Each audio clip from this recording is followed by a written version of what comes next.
She went excited and said, "It's amazing," when she noticed my large smile. She threw open her mouth, biting down as eagerly as she sucked it in from me. I felt happy too, seeing her expression of excitement. She said, "I feel so incredibly happy," with tears welling up in her eyes when I asked her what she thought. I thought that was the most beautiful smile ever. However, a lot had already transpired before she smiled at me. Scene Taylor, I'm 30 years old. At the cake shop owned by my family, I work as a pastry chef. We were short-staffed since a staff member had quit. After working overtime, I was worn out on this particular day.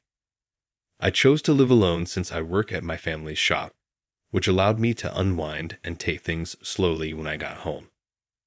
The family cake bakery is roughly a 15-minute walk from my apartment. That day, while I was making my way home down the pedestrian bridge's stairs, I fell and lost a step. I think it was because I was feeling really tired and lightheaded. When I hit something, I felt agony at first, but after that, I don't recall anything. That I didn't run into anyone was lucky. My consciousness returned to find that I was being taken to the hospital. A nurse said, "Mr. Taylor, can you hear me?" A common sentence in medical dramas. Faintly aware, I looked in the direction of the voice. The nurse was ready to get her hands on my garments. The white uniform the gorgeous nurse was preparing to strip me of was so tight it was bursting at the seams. I was no different from most males in that we are especially vulnerable when it comes to well-endowed women. I thought she was quite beautiful. Yes, I was just like the nurse who was in front of me. I couldn't remember where I saw her face, but I had the feeling that I had seen it before. Anyway, I felt fortunate to have encountered a lovely nurse, even if I was unaware of the full depth of my own injuries. Then I passed out once more. The next time I woke up, the therapy had already ended and I was completely awake. I had no idea that the stunning nurse I felt fortunate to meet was someone I genuinely knew, even though I was in a haze from being relocated. Wilson. Margaret Wilson. Is that right? I whispered to the nurse who had been for a visit. With a smile, she waved her name badge above her chest. That's right.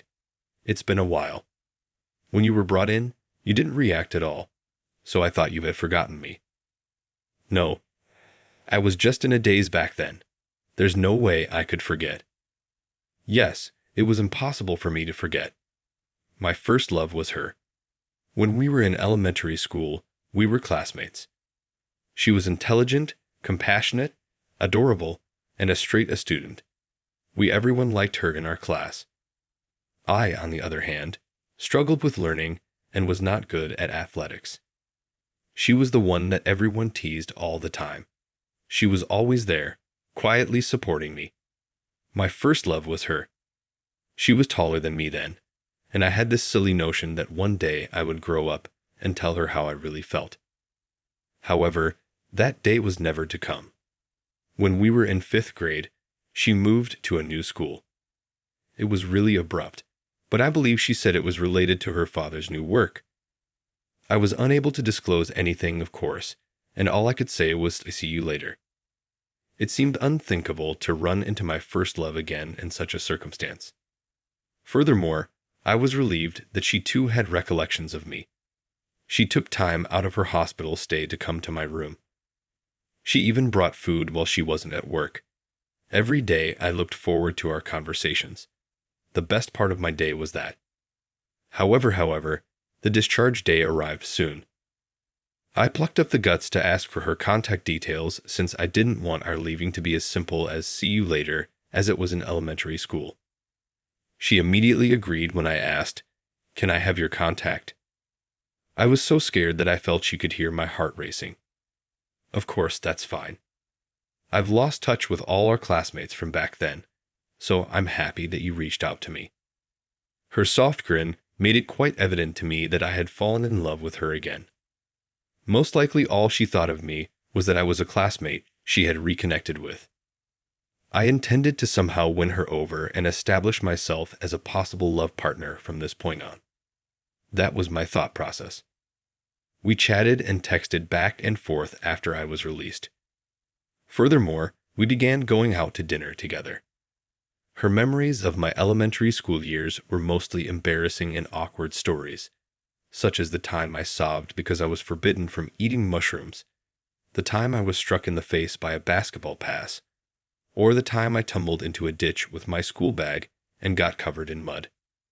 That didn't stop her from laughing and telling me, "You were cute back then," so I thought it was acceptable to be awkward. I told her how I felt at one of our meals together. I invited Margaret out, and she became quiet. I had tried my luck with a confession, but it was disheartening when she finally murmured, "I'm sorry," in a quiet voice. But I tried to keep a happy face because her expression was serious and she appeared to be remorseful. "No, don't worry about it. I just wanted to express my feelings. I don't think I can be a match for someone like you, Margaret." Margaret was agitated and refuted my statement. "No, it's not like that. It's not that I dislike you or anything." She looked to be trying to express something else. "Is there another reason? If you don't want to say it, that's fine, but if you want to let it out, I'm here to listen." Margaret seems to have made up her mind after hearing what I had to say. She sighed a little and started talking. I was married once. I'm divorced. I got married right after college. He was really kind, and I loved him so much, but he cheated on me. One of the nights I had a night shift, and there was a sudden change in my schedule. I came home and found a woman I didn't know there, and it wasn't the first time. It seemed like he had been bringing women over whenever I had a night shift. I could tell she was trembling because of the way her voice was shaking. Our relationship didn't allow for me to grasp her hand, which angered me. I had no idea until then. After that, it became difficult for me to trust in a relationship. So, I'm sorry. She honestly acknowledged my thoughts and courageously spoke out about her traumatic experiences. I only felt thankful for her. As soon as she found out how I felt, she suggested that we stop talking to each other. I was the one clinging to her for dear life. I said that even if we were just friends again, I wanted to get together. I wanted to cheer up my first love, who had suffered. I rejected your confession. Are you okay with meeting me?" I gave that loud, "No way" shake of my head when I heard those words. Naturally, no. She finally cracked a smile at my desperation. Margaret and I kept meeting as friends, just the two of us, after that. It was changed around 6 months later. It all began with a mishap. I was a part of an intoxicated driver's collision into the pedestrian crossing. I instantly reached out to shield the kid who was strolling next to me. It seemed like the automobile hit me and threw me a short distance. I found myself in a hospital room when I became conscious again. It was 2 days after the accident when I woke up. Margaret wasn't at the hospital where I was this time. I was at a different one. My folks were with me instead. I noticed a rush of missed calls and messages from Margaret when I looked at my phone. On the day of the mishap, we were supposed to meet. Her texts, written after 2 days of no communication and being unable to get through, showed concern for my welfare. I called her quickly, but she didn't answer. I contacted the hospital where she worked, even though I knew she was probably at work and didn't want to worry her further. 2 hours later, after I was able to get through to her, she visited my hospital room. My parents had just departed. To be honest, I was shocked to see her that day because I had assumed she wouldn't be available due to her job. "Why are you here? What about work?" She did not, however, respond to my query. Rather, tears started to fall down her cheeks. She didn't answer when I tried to talk to her in a panic. I even offered her tissues so she could stop crying, but she declined. She didn't care if her face got covered in tears as she kept crying. She continued lecturing me nonstop after she had sobbed for as long as she wanted to. "Scene, you get injured way too much. How many times do you have to be taken to the hospital to learn your lesson?" She had reprimanded me for the first time. Well, it seemed more like she was lending a hand to someone this time. Help people without getting injured, you idiot. Even though she was frantic and passionate, occasionally her remarks made little sense. But I realized that she was actually concerned about me. She was worried at night and couldn't sleep for the 2 days she couldn't get in touch with me. She left early and hurried to my side as soon as she heard from me at her place of employment. Even though I was attempting to protect a youngster in the accident, I couldn't help but feel guilty for worrying her when I saw how puffy and bagged her eyes were. I felt dead, suddenly, appearing without a word. She emphasized her point, saying, "Let's stop this kind of thing. This will be the last time, okay? I'll be careful from now on. I won't worry you," I further pledged. When she saw me again, she said, almost silently, "This is dangerous." "Huh?" I asked, surprised and speechless.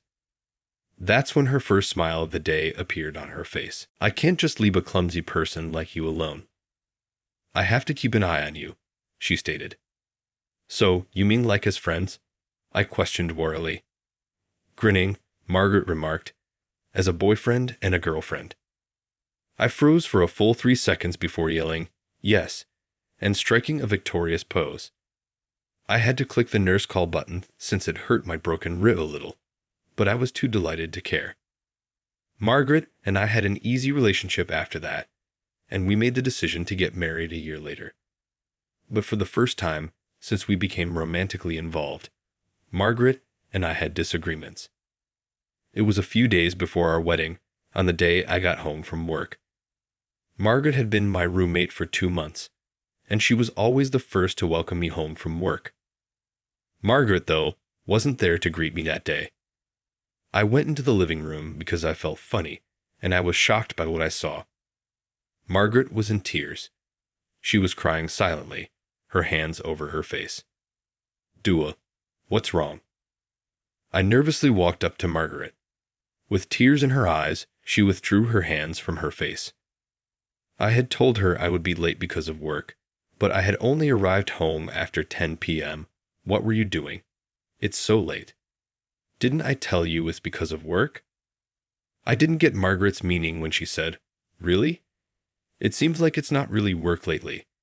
Hasn't it been happening every day? Is the cake shop that busy at this time of year?" Other than work, there was no excuse for me to be late. She should have realized that I didn't have any interests or go on frequent outings with friends. Margaret asked, sobbing, "You're not seeing someone, are you? Like another woman?" And more tears poured down her cheeks. That's when it finally dawned on me that Margaret thought I was cheating. It was accurate to say that during the previous month, I had been working overtime often. Did she carry this worry with her every day? Margaret had already gone through a divorce as a result of her partner's adultery. Upon learning how much I had worried Margaret over the past month, I felt very pitiful. Margaret's hands were firmly in both of mine. "I'm sorry. I started working late suddenly, and it made you anxious."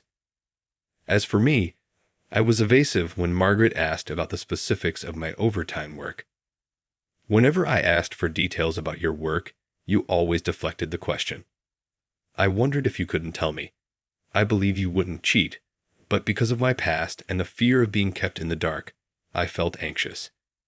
Despite my best efforts to make Margaret happy, I wound up hurting her. There was nothing left to do but tell her the truth at this point. I said to Margaret, "Come with me." I worked at my family's cake shop. The refrigerator was filled with samples and drawings of cakes. Looking at the illustrations, Margaret muttered, "Is this a wedding cake?" Yes, I wanted to make our wedding cake myself. I've been thinking about what kind of cake would be good. I wanted to surprise you and make you happy. That's why I couldn't talk much about my overtime work. But it made you anxious, didn't it? Margaret sighed deeply when she heard what I had to say. Maybe all along she had been tense. "I'm sorry for doubting you. It's all right. They say it's common to feel anxious before getting married, and considering your past with your ex-husband, I understand how being kept in the dark can make you anxious. I'm sorry for making you worry." Margaret said, "It's delicious. with a smile on her face after we apologized and she excitedly tasted the cake samples I had cooked. Looking back, we realized that we hadn't spent much time together because we had been so busy getting ready for the wedding and making trial wedding cakes for the surprise. I felt as though I hadn't seen Margaret grin like this in a long time. Margaret seemed unconcerned as she said, "I'm looking forward to the wedding cake." Though it's a shame it wasn't going to be a surprise, Margaret needs to feel at ease. I made a decision to produce the best cake ever at that very moment. I'll do my best, so look forward to it. She looked stunning in her wedding gown on the day of the nuptials, and that was said without prejudice. When Margaret saw my big wedding cake, she was ecstatic. "I made it just for her, so please eat it," I joked, when she replied she couldn't eat it because it was a waste. Margaret and I were smiling with happiness for the first bite, when the bride and groom feed each other cake in front of everyone. Margaret grabbed my hand and gripped the spoon tightly as I scooped up the cake and presented it to her. She then let her mouth drop open and nibbled into the cake. She grinned and added, "I'm so happy. It's the most delicious cake I've ever had. Thank you so much." She was the most stunning person I had ever seen, and I was even more determined to see her happy. I used to believe that I was prone to mishaps and had a bad luck streak, yet I was able to marry such a lovely lady because of my injuries. I'm beginning to believe that I may truly be fortunate. How are things going? As a subscriber, you may help us out with our production. I'll see you in the upcoming video.